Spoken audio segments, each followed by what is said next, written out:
The history of these lands is deeper than that. Thousands of years, states of America emerged as an independent country after even if the United States 1776 and recognized in 1783 territories. But a theory says that people migrated from Eurasia. It's not exactly known how the Native Americans first settled in these territories years ago. The first people settled in the American continent. It is America during the Ice Age. This migration continued until known as Beringia.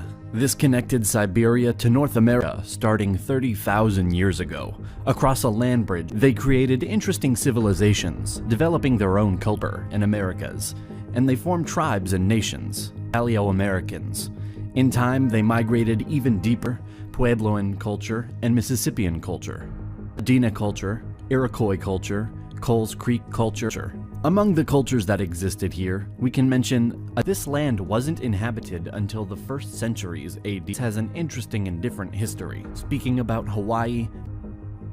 But another part of today, the United States 15th century European colonization began in Fort People between the 1st and 10th centuries. Starting in the 50s, native development started with the settlement of Polynesian, a new trade route to the Far East, but landed in what came to be an explorer. Christopher Columbus sailed west to find 1892 a Spanish expedition headed by the Italian colonies and trade posts. The Spaniards began building their America. In the next decades, more and more ships sailed west to establish known to Europeans as the New World. After this event, France founded colonies in eastern North America, a number of Caribbean and Hispaniola as bases. They expanded hugely the American Empire, using islands such as Cuba, Puerto Rico, and primarily by English colonists in the 17th century, along with colonized Brazil. The eastern seacoast was settled primarily in islands and small coastal parts of South America.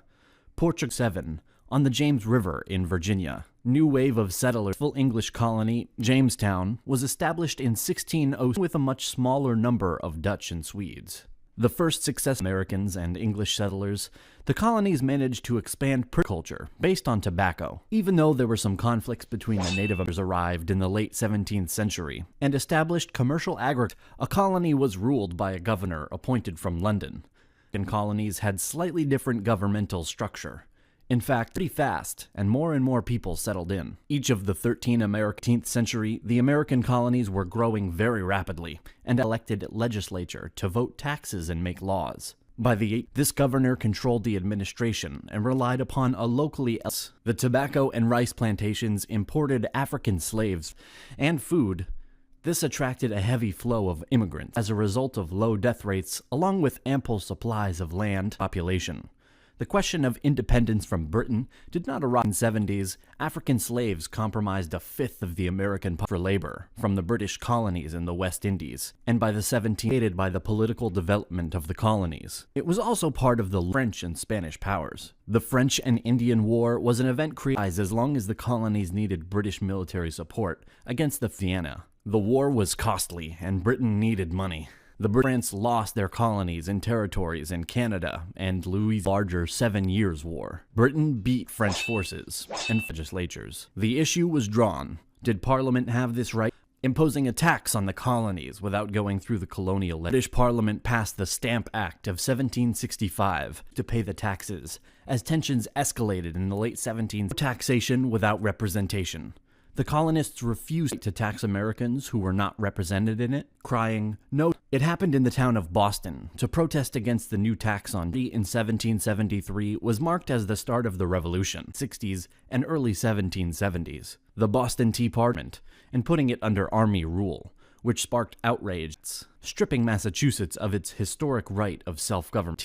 Parliament quickly responded the next year with the Coercive Act to coordinate their resistance. The Congress called for a boycott of Britain. Colonies gathered and created the First Continental Congress to question resistance in all 13 colonies. Leaders from all 13 his troops and maintaining an idealistic Republican army petitioned the king for redress of those grievances.